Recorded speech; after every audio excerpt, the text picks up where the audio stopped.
Donald Trump says recognizing Jerusalem as the capital of Israel will bring peace. It will do quite the opposite. Trump has turned away from any notion of fairness in peace negotiations and run with Israel's ball. I was called by an Irish radio station in Dublin to respond to President Donald Trump's decision to recognize Jerusalem as the capital of Israel. What did I think was going on inside the US president's mind, I was asked. And I replied immediately, I don't have the key to the lunatic asylum. What might once have seemed an outrageously over-the-top remark was simply accepted as a normal journalistic reaction to the leader of the world's greatest superpower. And re-listening to the speech that Trump made in the White House, I realized I should have been far less restrained. The very text of the document is insane, preposterous, shameful. Goodbye Palestine.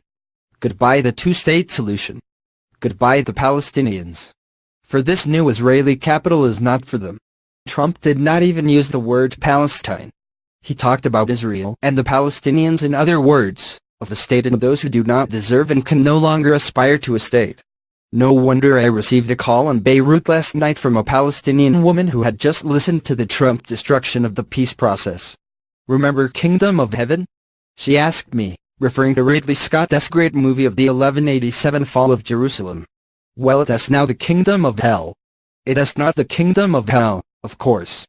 The Palestinians have been living in a kind of hell for 100 years, ever since the Balfour Declaration declared Britain's support for a Jewish homeland in Palestine, when a single sentence in which our beloved Theresa May takes such pride became a textbook for refugeedom and the future dispossession of the Palestinian Arabs from their lands.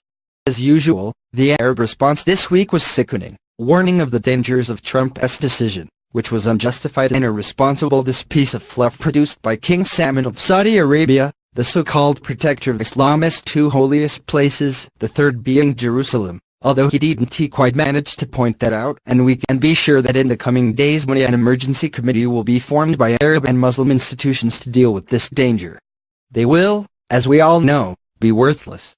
But it was the linguistic analysis of Noam Chomsky when I was at university he later became a good friend, which I applied to the Trump speech. The first thing I spotted was, as I mentioned above, the absence of Palestine. I always put the word in quotation marks, because I don't believe it will ever exist as a state. Go and look at the Jewish colonies in the West Bank and it is clear that Israel has no intention that it should exist in the future. But that is no excuse for Trump. In the spirit of the Balfour Declaration, which referred to Jews but to the Arabs as existing non-Jewish communities in Palestine, Trump downgrades the Arabs of Palestine to Palestinians. Yet even at the start, the chicanery begins. Trump talks about very fresh thinking and new approaches. But there's nothing new about Jerusalem as Israel's capital, since the Israelis have been banging on about this for decades. What is new is that for the benefit of his party, Christian evangelicals, and those who claim to be American supporters of Israel, Trump has simply turned away from any notion of fairness in peace negotiations and run with Israel's ball. Past presidents have issued waivers against the 1995 Jerusalem Congress Act, not because delaying the recognition of Jerusalem would advance the cause of peace, but because that recognition should be given to the city as a capital for two peoples and two states, not one.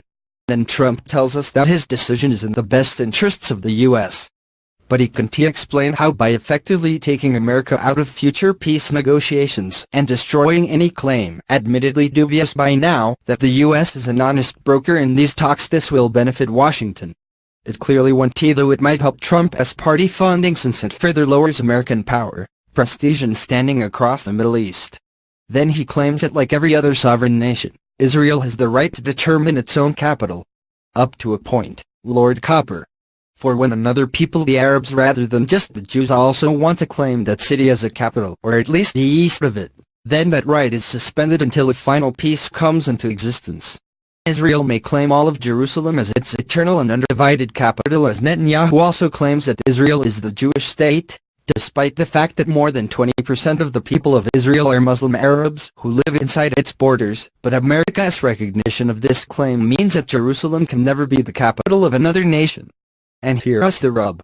We don't have the slightest idea of the real borders of this capital. Trump actually acknowledged this, in a line that went largely unreported, when he said that we are not taking a position on the specific boundary